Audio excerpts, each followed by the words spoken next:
Hello, everyone, and welcome back to English with Liam and Olivia. Yes, welcome. We are so happy you are here with us today. This is the podcast where English feels real, natural, and part of your everyday life. No pressure, no heavy lessons, just honest conversations that help you grow in a real way.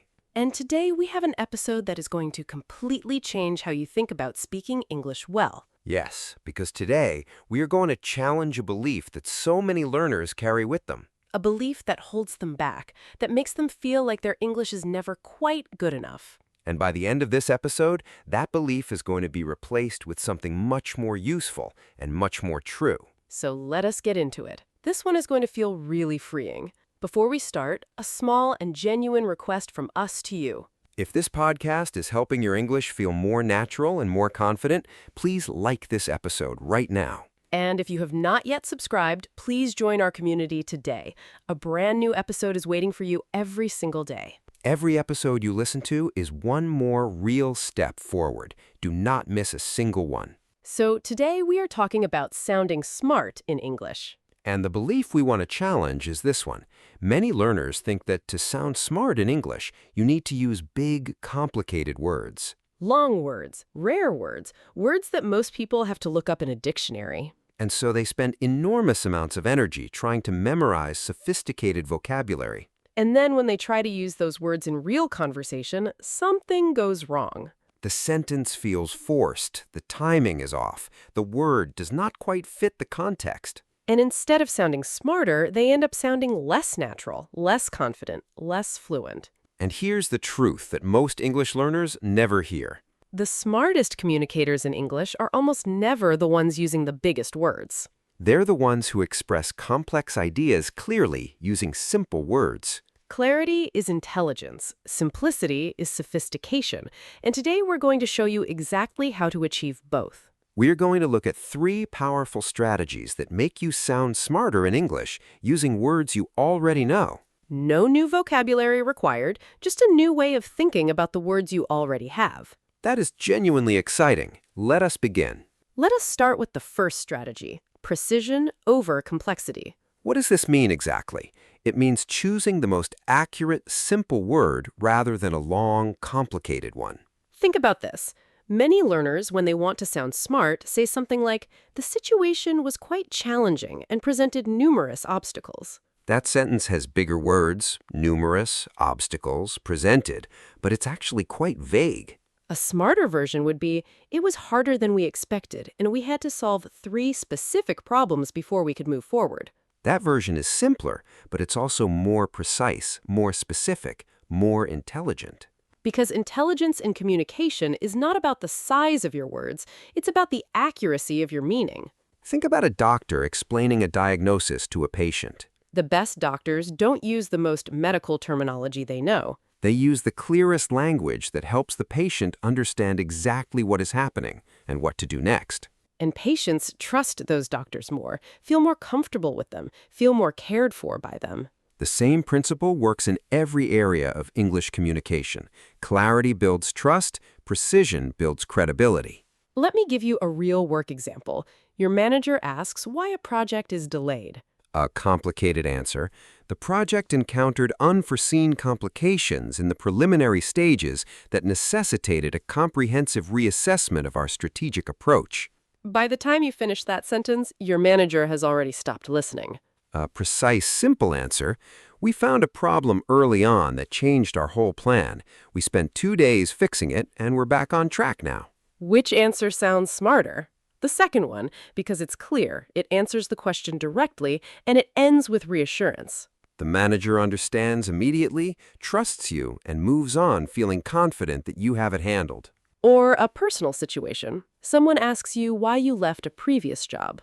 A complicated answer, trying to sound sophisticated. I sought opportunities that were more aligned with my long-term professional trajectory and personal growth objectives. A precise, simple answer. I wanted to grow in a direction that job couldn't offer me, so I looked for something that fit better. Again, which sounds smarter and more trustworthy? The simple, precise version every single time. Because simplicity with precision sounds like someone who genuinely understands what they are talking about. Complexity without precision sounds like someone trying to hide that they don't. That's actually a really important insight. When people overuse complicated words, it sometimes signals insecurity, not intelligence.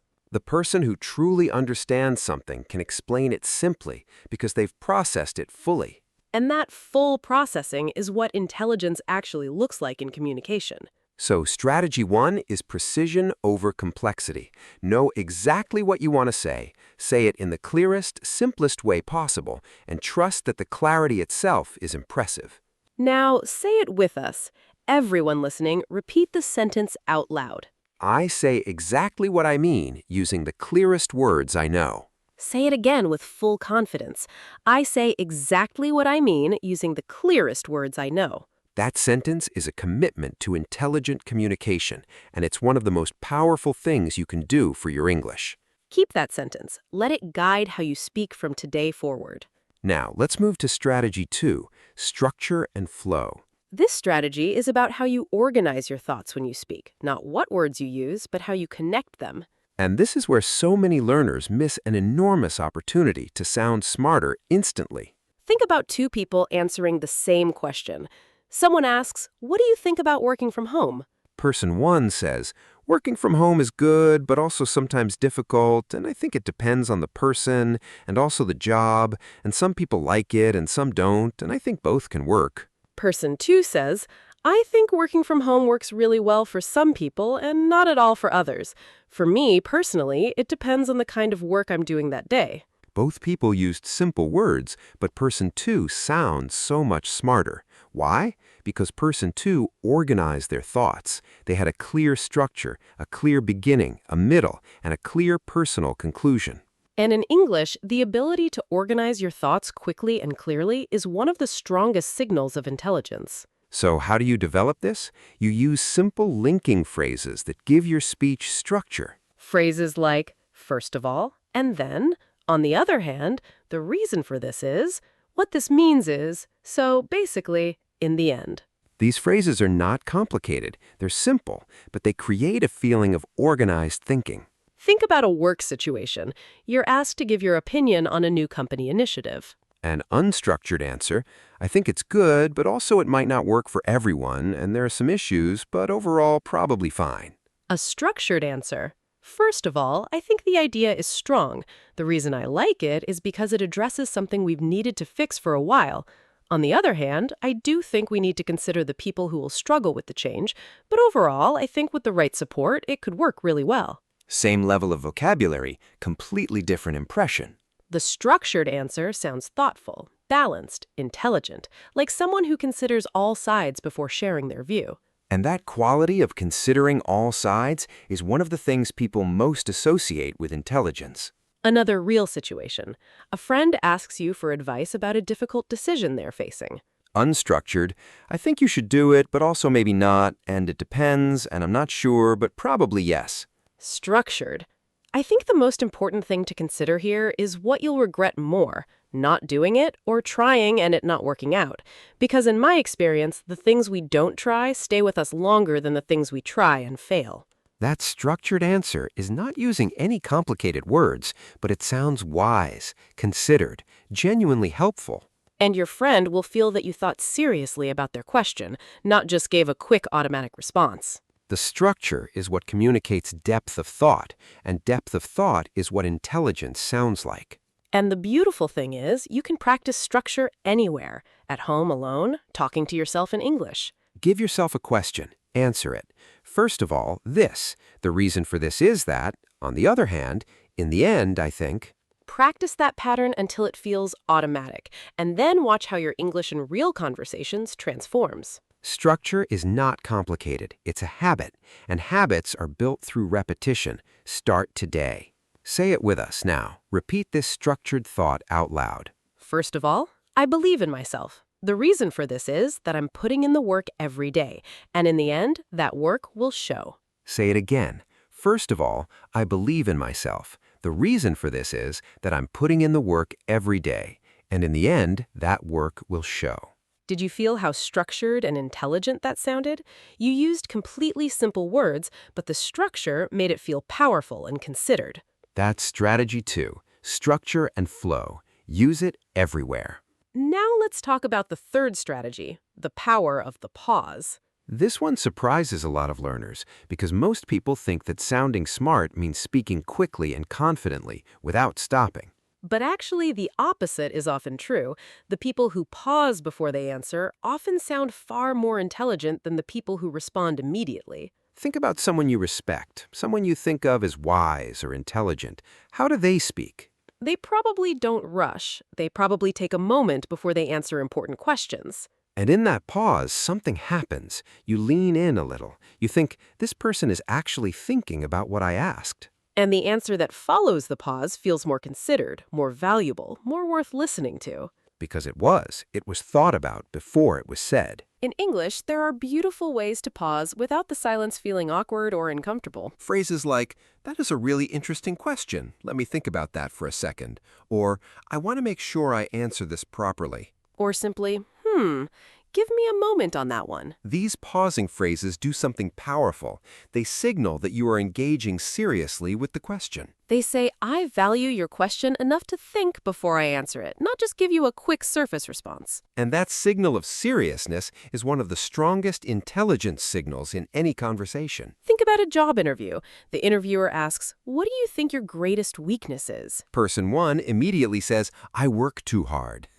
Nobody believes that answer, and everybody has heard it 1,000 times. Person 2 pauses, says, that is a question I want to answer honestly. Give me just a second. Then says, I think my biggest challenge is sometimes being too focused on getting things right, which can slow me down. I've been actively working on trusting myself to move forward even when something is not perfect yet. Person 2 took a pause, used simple words, and gave an answer that felt genuine, self-aware, and thoughtful. Who sounds more intelligent? Person 2, without any complicated vocabulary at all. Or in a personal conversation, someone asks you a deep question about what you value most in life. Instead of rushing to answer, you say, let me think about that properly because it's worth a real answer. And then, after a moment, you say, I think what I value most is feeling like the people in my life know they can count on me. That sense of being reliable to the people I love feels really important. Simple words, a thoughtful pause, a genuine answer, and the person listening feels like they just learned something real about you. That is the gift of the pause. It creates space for real thought, and real thought produces real answers, and real answers sound intelligent. And at work, someone asks for your view on a complex situation you have not considered before. You say, I want to make sure I give you a useful answer on this. Let me think for a moment. And then you say, I think the core issue here is that both sides want the same outcome, but they have different ideas about how to get there. So the conversation probably needs to focus on the process rather than the goal. Did you hear that?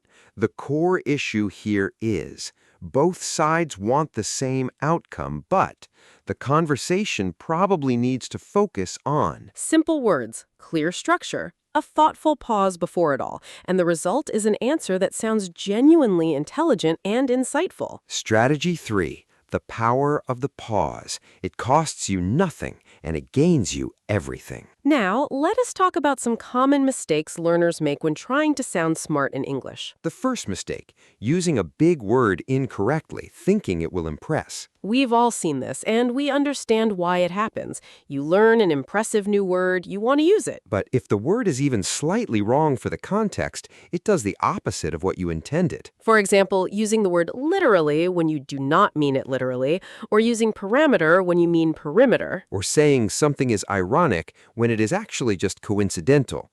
These small mismatches signal that you're reaching for a word rather than expressing a thought. And the solution is simple. If you're not completely sure a word fits, use the simpler word you are sure about. A well-used simple word is always more impressive than a misused complicated one. Trust your solid vocabulary. It's far more powerful than you think. The second mistake, filling pauses with sounds instead of structured phrases. When learners don't know what to say next, many fill the silence with or like repeated many times. And while everyone uses these sounds sometimes, using them too often makes speech feel unprepared and uncertain. The solution is to replace the ums with one of your structured pausing phrases. Instead of say, let me think about that for a second, or give me a moment on that. These phrases buy you the same time, but they sound intentional rather than uncertain. And that distinction between intentional and uncertain is a significant part of how intelligent speech is perceived. The third mistake, speaking too fast to show fluency. Many learners believe that speaking quickly signals confidence and fluency, so they rush. But rushed speech is often unclear speech, and unclear speech, no matter how fast, does not sound intelligent. The most respected communicators in English speak at a moderate pace, clear, deliberate, with natural pauses. And that pace gives listeners time to absorb what is being said, which means they understand more, which means they value more. So slow down slightly. Trust that the pace itself communicates confidence. You don't need to rush to prove you know the language. You prove it with clarity, with structure, with precision, and with the confidence to pause and think. Now, let's bring all three strategies into real daily life situations together. Imagine you're at a networking event. You meet someone new. They ask what you do for work. Strategy 1. Precision. You don't say, I facilitate the optimization of client engagement frameworks. Please, nobody say that to anyone, ever. You say, I help businesses understand their customers better and then improve how they communicate with them. Clear, precise, simple, and immediately interesting. The other person understands what you do and wants to know more. They ask, what do you enjoy most about your work? Strategy 3. Pause. You say, that is a good question. Let me think about what really stands out for me. You take a moment. Then you say, I think what I enjoy most is the moment when a client finally connects with their audience in a way that feels real. That shift from talking at people to actually reaching them. It's quite powerful to be part of. Strategy 2. Structure. I think what I enjoy most, the moment when, that shift from this to that, it's quite powerful. Simple words, clear structure, a thoughtful pause before it all, and the person you just met is genuinely impressed. Not because you used impressive vocabulary, but because you communicated impressively. That distinction between impressive words and impressive communication, that's the whole lesson of today. Now, let's try a relationship situation. Your partner asks you something important. They say, what do you think our biggest challenge as a couple is right now? That is a serious question. It deserves a serious answer, and you're going to use all three strategies. Strategy 3 first. You say, that's something I want to answer honestly. Give me just a second to think about it properly. The pause tells your partner, this matters to me. I'm not just saying the first thing that comes to mind. Then strategy 1, precision. You say, I think our biggest challenge is that we're both tired most of the time, and when we're tired, we don't communicate as well as we can. Simple, precise words. Tired. Communicate as well as we can. No complicated relationship vocabulary, just clear, honest observation. Then strategy 2, structure. You add, what I mean by that is we're not distant because we don't care. We're distant because we're running on empty. And I think if we protected even a little more time for each other, we'd both feel the difference. First the observation, then the explanation, then the solution. Structure that sounds thoughtful and caring and wise. And your partner feels heard, understood, and impressed by the depth of your answer. Not because you used any difficult words, but because you used the words you had with precision, structure, and the courage to pause and think first. Let's try one more, a formal work situation. You're in a meeting and your team is discussing a problem. Your manager turns to you and asks for your perspective. Everyone is listening. The pressure is real, and this is exactly the moment when the three strategies will help you the most. Strategy 3 first. You say, let me make sure I give you something useful on this. Just a moment. The pause. Everyone waits, and already you seem more thoughtful than the people who rush to answer. Strategy 1, you say, the way I see it, the core problem isn't the timeline. It's that we don't all have the same information. Some people on the team know things others don't, and that gap is causing confusion. Precise, simple, accurate. Core problem. Same information. Gap. Causing confusion. Strategy 2, structure. You add, so first, I would suggest we get everyone on the same page this week. Then we can make a plan that everyone actually understands and believes in, because a plan only works when the whole team trusts it. First, then, because. Logical flow. Organized thinking. clear conclusion. Your manager nods, your colleagues look at you with a new kind of respect. And not one complicated word was used, just clarity, structure, and a pause that said this person thinks before they speak. That's what sounding smart in English actually looks like. And now you know exactly how to do it. Say it with us one final time. Everyone listening, repeat this out loud. First of all, I am smarter than I think. The reason for this is that I communicate clearly. And in the end, clear communication is true intelligence. Say it again. First of all, I am smarter than I think. The reason for this is that I communicate clearly. And in the end, clear communication is true intelligence. 3 strategies in one sentence: structure, precision, and the confidence to say something true about yourself. That sentence is for you. Keep it. Say it on the days when English feels hard and you feel small. Because it's completely true. Let us bring everything together now. Strategy 1 is precision over complexity. Choose the most accurate, simple word rather than a long, complicated one. Say exactly what you mean. Trust that clarity is impressive. Strategy 2 is structure and flow. Organize your thoughts using simple linking phrases. First of all, the reason for this is, on the other hand, in the end. Structure communicates depth of thought. Strategy 3 is the power of the pause. Take a moment before important answers. Use pausing phrases that signal genuine engagement. Let me think about that. Give me a moment. I want to answer this properly. And avoid the 3 common mistakes. Do not use big words you are not sure about. Replace with structured pausing phrases and slow down because clarity is more impressive than speed. Sounding smart in English is not about what you know. It is about how you share what you know. And you already know enough. You have always known enough. You just needed to trust it. Today, you learned how to let that knowledge come through clearly, precisely, structurally, and with the confidence of someone who thinks before they speak. That's not just good English. That's good communication in any language, and it's a skill that will serve you everywhere for the rest of your life. You are building something real, something lasting every single episode, every single day. And we are so proud of you for showing up, for listening, for trying.